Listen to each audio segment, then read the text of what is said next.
Welcome to UK theme parks and welcome to Drayton Manor Resort. Our first look at this coaster that's really going a little bit under the radar for 2024. Now, we did say about 18 months ago that Drayton Manor were going to be opening an Intamin coaster. We were one of the first, if not the first, to say it.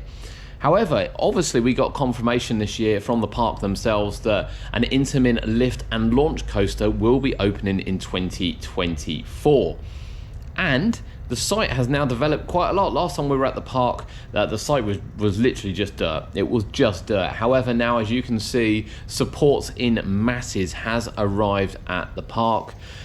They are stored currently in a car park close to the main site, with footers and other landscaping now pretty much complete to a point where we're expecting it to go vertical very, very soon. So the video you're seeing is from the park. As you can see, the current state of play on the site itself. We're then going to show you some photos, some more close-ups to show you exactly what position the park are in. Now, from what we understand, Intamin do sell these as a kind of base model, if you will, that this one is going to be completely customized to Drayton Manor and the space they've got. The space, of course, being on the old site of Pandemonium and Apocalypse, which closed at the end of last year. I have to say, the site is a lot bigger than I expected it to be. I don't know why, but I just remember from those two rides being there, it looked really, really small. However, that is very much not the case. And when we talk about a coaster with a lift hill and indeed a launch as well, you think of a massive space. Well, this is actually a really, really big space.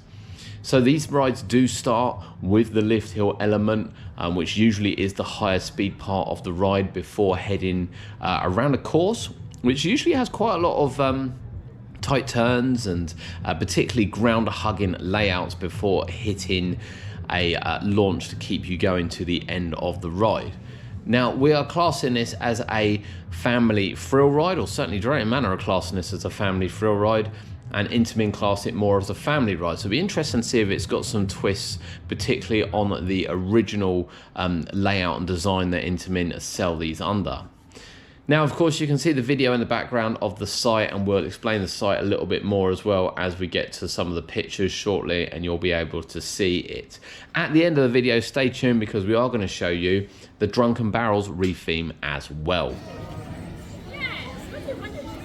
Now, you can see, looking across the site from the videos, exactly how big the area is, as we stated. I mean, you wouldn't actually think this is in the area of the park that used to home those two rides. It looks like a completely offset area of the park, particularly by the width of it as well.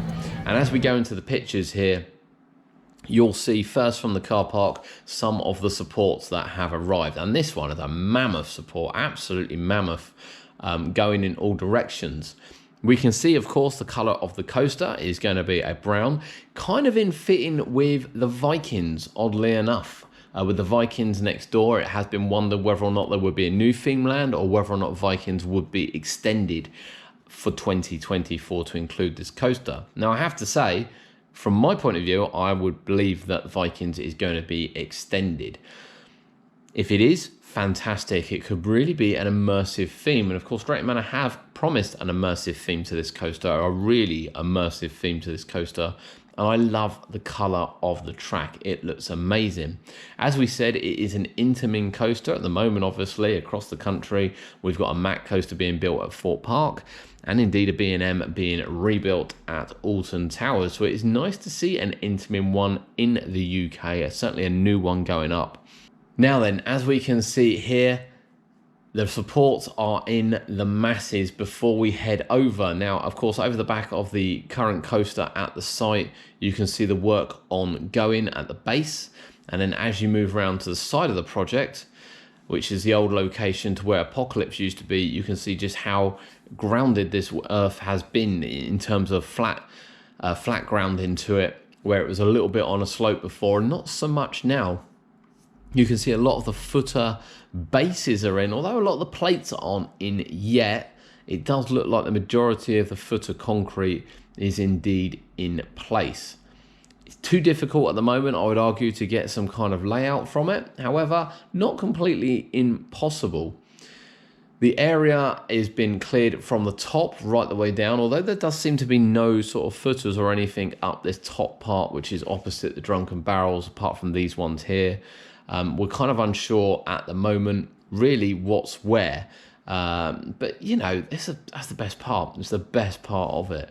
Are you excited for this coaster? I think it's going under the radar, to be honest with you. We can't wait for this coaster. You know, lift and launch and a brand new Intamin is definitely something we can't wait to see. Moving away from the coaster, of course, Drunken Barrels has been closed for quite a period of time, actually, and is undergoing a full refurbishment. So you rarely get to see things like this from Drayton Manor during the closed season. Sometimes you'll get views from the winter event, but here is the current state and the look of Drunken Barrels, which, again, could well be rethemed into this new area for next year. We'll have to wait and see. Thank you for joining us here on UK Theme Parks. If you've liked it, please give it a like, and we'll see you next time.